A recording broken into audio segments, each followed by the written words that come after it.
He rode to Makkah. By Muhammad Asad. Thirst, Section 6. 6. I feel strong enough to sit up now, and Zaid brings me one of our camel saddles to lean upon. Make thyself comfortable, O my uncle. It gladdens my heart to see thee well after I had mourned thee for dead. Thou hast been a good friend to me, Zaid. What would I have done without thee all these years if thou hadst not followed my call and come to me?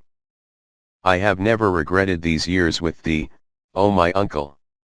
I still remember the day when I got thy letter, more than 5 years ago, calling me to Mecca. The thought of seeing thee again was dear to me, especially as in the meantime thou hadst been blessed with the blessing of Islam. But just then I had married a Muntafiq girl, a virgin, and her love pleased me exceedingly.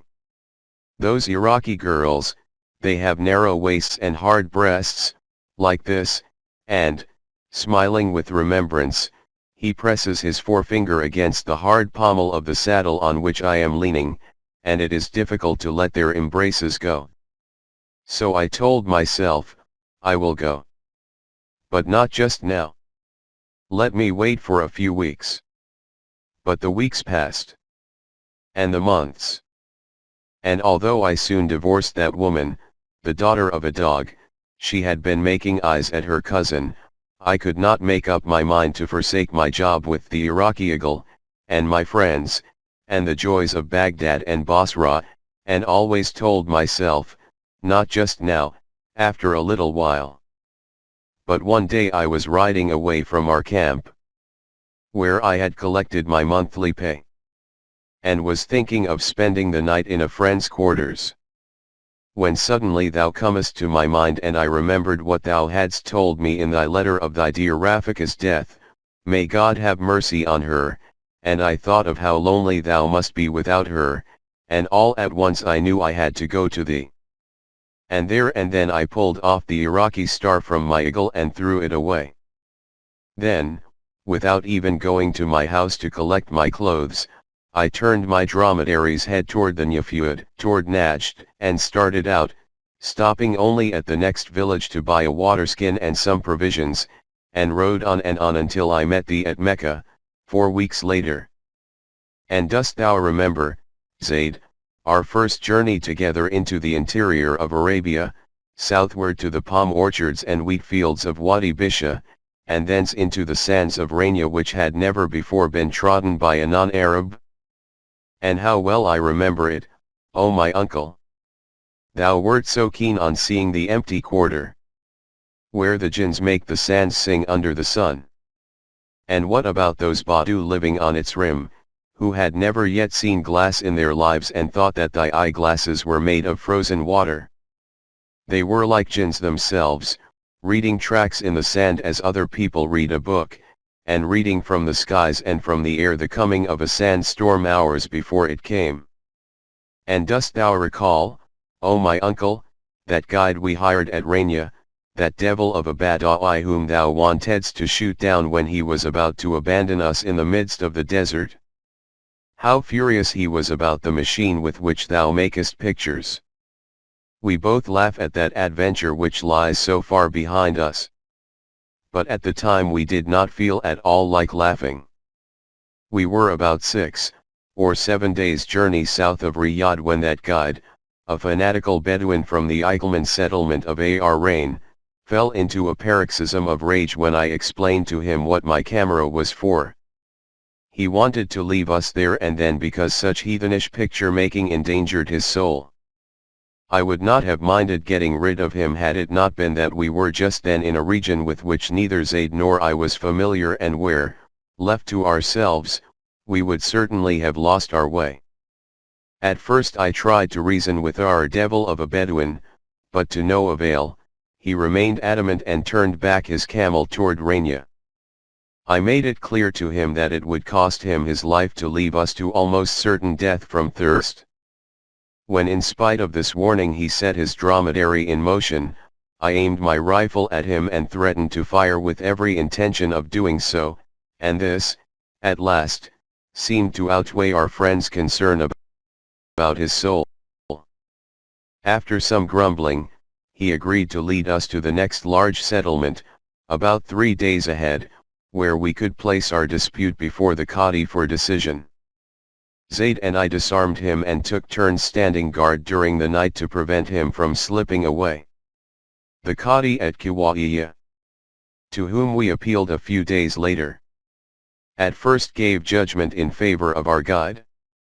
For, he said, it is shameful to make pictures of living beings, basing it on a wrong interpretation of a saying of the Prophet, for despite the belief, so prevalent among many Muslims to this day, that the depicting of living beings is forbidden, Islamic law contains no injunction to this effect. Thereupon I showed the Qadi the open letter from the king to all amirs of the land and everyone who may read this, and the Qadi's face grew longer and longer as he read. Muhammad Asad is our guest and friend and dear unto us. And everyone who shows him friendliness shows it to us, and everyone who is hostile to him will be deemed hostile to us.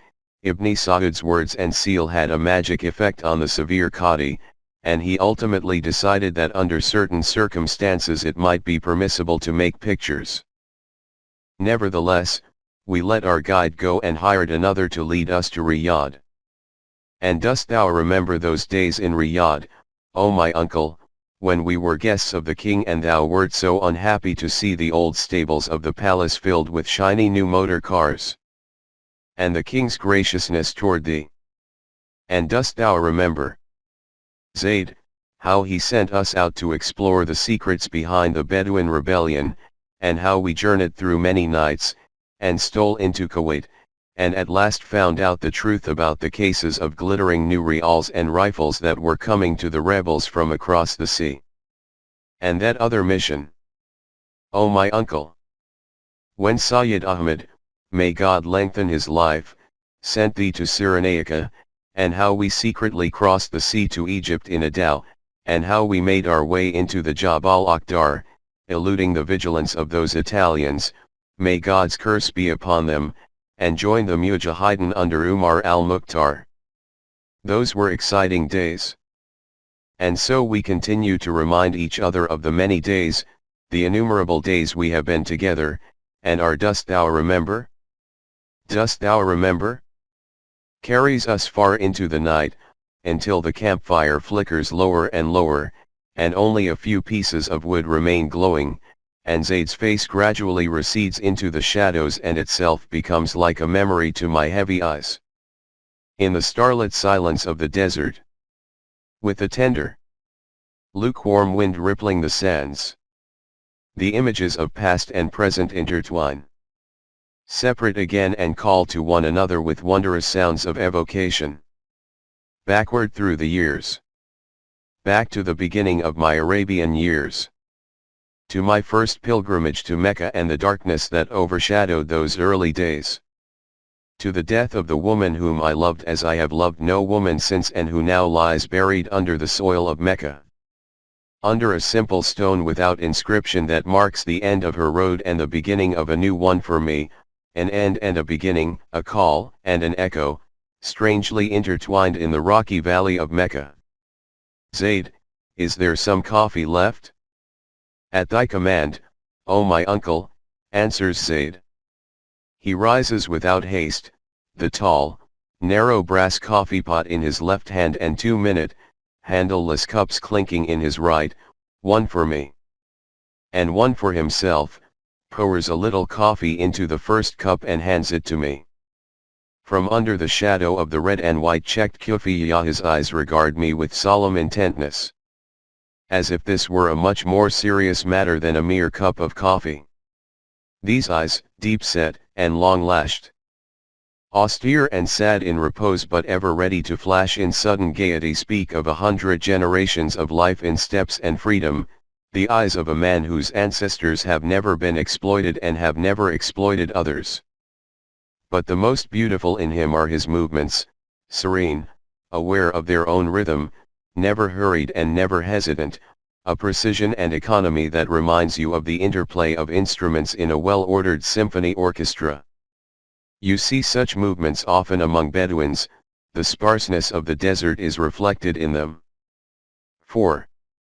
Apart from the few towns and villages, life in Arabia has been so little molded by human hands that nature in her austerity has forced man to avoid all diffusion in behavior and to reduce all doing dictated by his will or by outward necessity to a few very definite, basic forms, which have remained the same for countless generations and have in time acquired the smooth sharpness of crystals, and this inherited simplicity of action is now apparent in the true Arab's gestures as well as in his attitude toward life.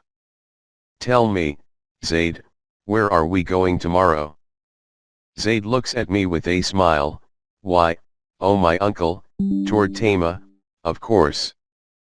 No, brother, I wanted to go to Tama, but now I do not want it any more. We are going to Mecca.